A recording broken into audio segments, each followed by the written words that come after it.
자석은 왜 하필 철에만 그렇게 착 달라붙을까요? 똑같은 금속인데 알루미늄 캔이나 구리 동전에는 거의 반응이 없잖아요. 그렇죠. 어릴 때 누구나 한 번쯤은 해봤을 이 질문. 오늘 이 질문의 답을 좀 찾아보려고 합니다. 아주 근본적인 질문이면서도 전자기학의 핵심을 정확히 꿰뚫는 질문이네요. 그렇죠.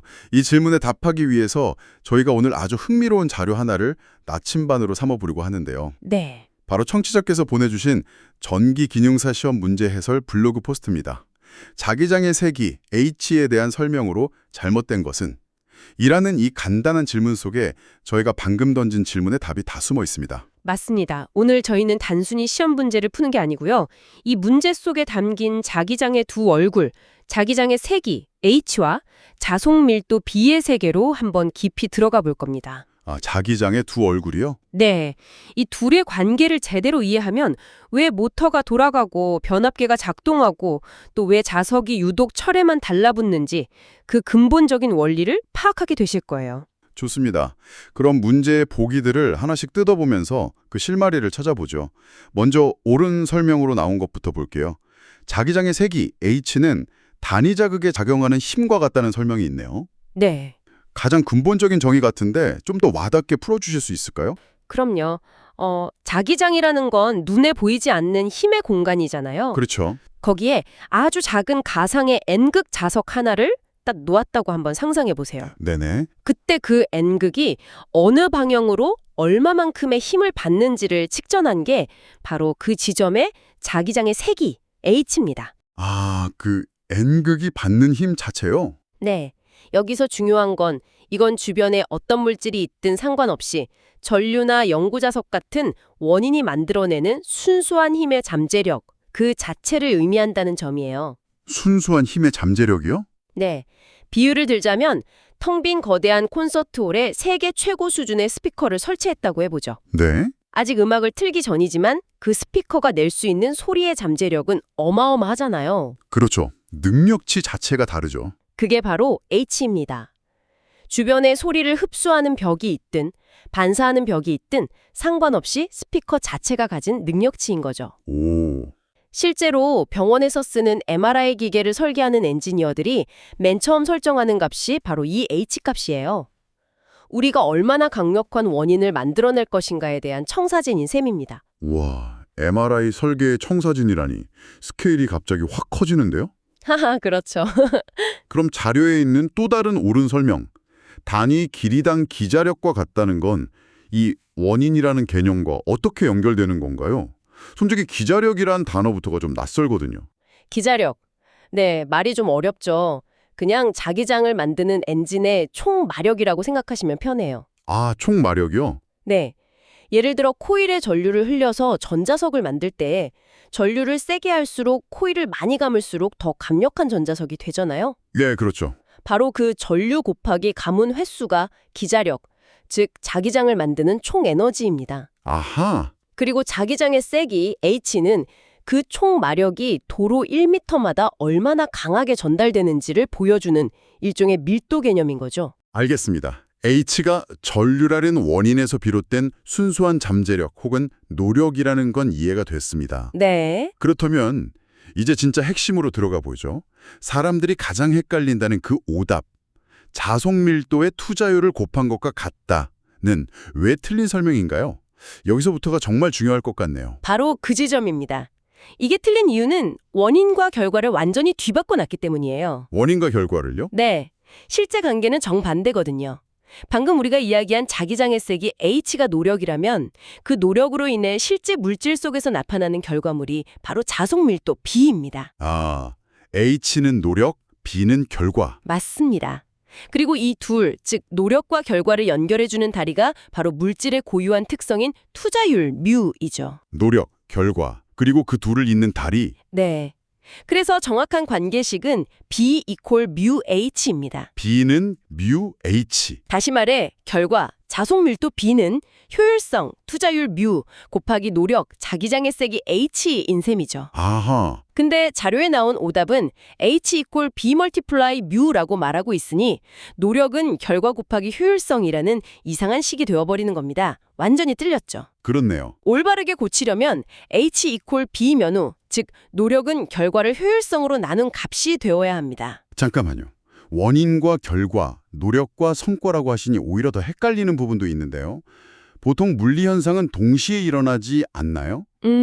도선에 전류가 흐르는 순간 H랑 B가 같이 생기는 것처럼 보이는데 굳이 이런 선후 관계처럼 개념을 나누는 특별한 이유가 있을까요? 이야, 정말 좋은 질문입니다. 그 부분에서 많은 분들이 개념적으로 혼란을 겪으시죠. 네네. 물론 실제 현상은 거의 동시에 일어납니다. 하지만 물리적으로 그 과정을 이해하기 위해선 개념적인 분리가 필수적이에요. 제가 대학 때 이 개념 때문에 시험에서 애모 보던 기억이 생생하네요. 오, 어떤 경험이셨는데요? 교수님께서 텅 빈 코일에 전류를 흘리다가 그 안에 철심을 집어넣었다. 이때 H와 B는 각각 어떻게 변하는가? 라고 물으셨죠. 네. 저는 둘 다 엄청나게 커진다고 썼다가 틀렸습니다. 정답은 노력은 그대로인데 환경이 좋아져서 성과만 폭발적으로 늘어난 것이었습니다. 아, 즉 원인인 전류와 코일의 감은 횟수는 그대로니 H는 변하지 않는 거죠. H는 그대로. 하지만 H가 통과하는 매질이 공기에서 철로 바뀌면서, 즉 효율성이 극대화되면서 최종 결과물인 B만 수천 배 강해지는 겁니다. 와. 그때 이 원인과 결과의 차이를 정말 뼈저리게 느꼈습니다. 아, 교수님의 질문 하나로 개념이 그냥 머리에 확 박혔겠네요. H는 원인이니 그대로, B는 효율이 좋아진 결과니까 폭발적으로 증가. 바로 그거죠. 이제 확실히 알겠습니다. 그럼 그 효율성, 투자율 비유가 정말 재미있는데 아까 제가 처음에 던졌던 질문으로 다시 돌아가 볼게요. 네. 철은 왜 그렇게 효율성이 좋은 건가요? 철 내부에서 도대체 무슨 일이 벌어지는 거죠? 그게 바로 물질의 신비죠. 이 투자율이라는 게 그냥 마법 같은 숫자가 아니고요. 물질 내부에 있는 아주 작은 자석들, 그러니까 자기 쌍극자들이 얼마나 쉽게 한 방향으로 정렬하느냐를 나타내는 지표입니다. 아, 내부의 꼬마 자석들이요. 네. 대부분의 물질 속에서는 이 꼬마 자석들이 제멋대로 흩어져 있어서 서로의 힘을 상쇄시키고 있어요. 각자 다른 방향을 보고 있는 거군요. 그렇죠. 그런데 철 같은 물질, 이걸 강자성체라고 부르는데 이런 물질들은 아주 말을 잘 듣는 모범생들 같아요. 모범생이요? 네. 외부에서 저쪽으로 정렬해 라는 H라는 신호, 즉 노력이 조금만 가해져도 내부의 꼬마 자석들이 전부 다 한 방향으로 착 정렬해버리죠. 와, 수억 개의 나침반 바늘이 일제히 한 방향을 가리키는 모습을 상상해 보세요. 그 결과로 나타나는 자기력선의 빽빽함, 즉 자속 밀도 B가 어마어마해지는 겁니다. 이게 바로 투자율이 높다는 것의 물리적인 의미입니다. 그럼 반대로 효율이 아주 나쁜 자기장을 오히려 밀어내는 물질도 있나요? 자기장 방패 같은 그런 물질 말입니다. 물론이죠. 아주 흥미로운 지점인데요. 굴이나 물, 심지어 우리 몸을 구성하는 대부분의 물질들은 자기장을 아주 미세하게 밀어내는 성질이 있어요. 오, 밀어낸다고요? 네. 모범생이 아니라 오히려 약간 삐딱한 청개구리 같은 녀석들이죠. 이걸 반자성체라고 부릅니다. 자석에 붙기는커녕 아주 약한 힘으로 밀어내요. 신기하네요. 반대로 알루미늄이나 백금 같은 상자성체는 아주 약하게 끌려오고요. 이런 미묘한 성질 차이를 이용하는 게 바로 첨단 소재 기술의 핵심입니다. 와, 강자성체, 상자성체, 반자성체, H와 B의 관계 하나에서 이렇게 다양한 물질의 특성까지 이야기가 확장되는군요. 그렇죠. 그럼 이제 거의 다 이해가 된 것 같은데 마지막으로 헷갈리는 게 하나 남았어요. 어떤 부분이죠? 아까 자료에서 옳은 설명 중에 H가 수직 단면의 자력선 밀도와 같다는 보기가 있었잖아요. 네, 있었죠. 그런데 방금 B가 물질 내에서 자기력선이 빽빽해진 결과물의 밀도라고 하셨고요. 그럼 H도 밀도고 B도 밀도라는 건데 이건 명백히 모순 아닌가요? 제가 뭘 놓치고 있는 거죠? 아주 날카로운 지적이세요. 그리고 그게 바로 많은 분들이 함정에 빠지는 지점입니다. 아, 그런가요? 사실 그 표현은 개념적으로 약간의 혼동을 줄 수 있어요. 이걸 명확히 하려면 이렇게 구분하는 게 가장 좋습니다. H는 어떤 물질도 만나기 전 진공 상태에서의 순수한 힘의 밀도에 가깝고요. 네. B는 그 힘이 특정 물질을 통과하며 나타나는 실제 결과물의 밀도, 그러니까 자력선의 진짜 밀도라고 생각하는 거죠. 아, H는 진공 기준의 밀도, B는 물질 속에서의 실제 밀도. 그렇게 구분하니까 명확해지네요. 네. 진공이나 공기 중에서는 투자율 μ가 거의 상수, μ제로이기 때문에 B와 H가 그냥 비례 관계로 보여요.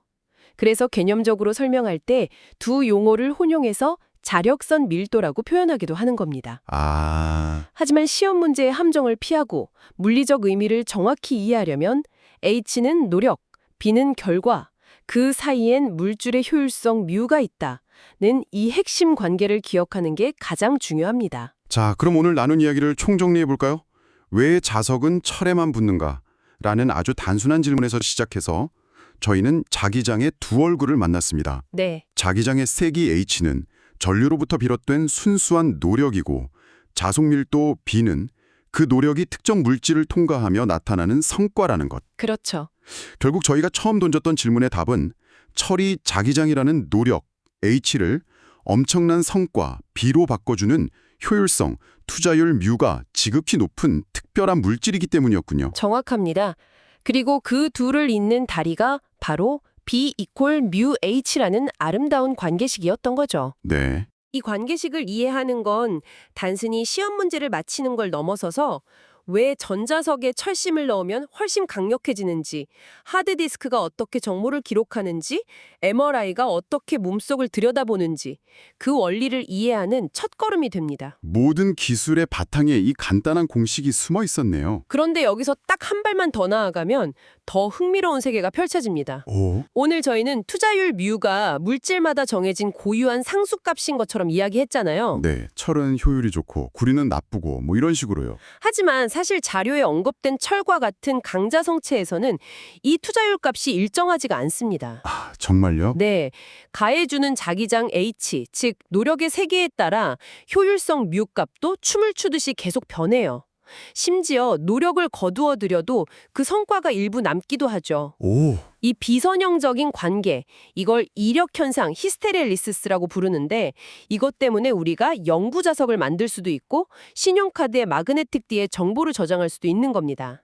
어쩌면 오늘 우리가 탐험한 B는 μH라는 공식은 더 깊고 복잡한 자기의 세계로 들어가는 문에 불과한 것은 아닐까요?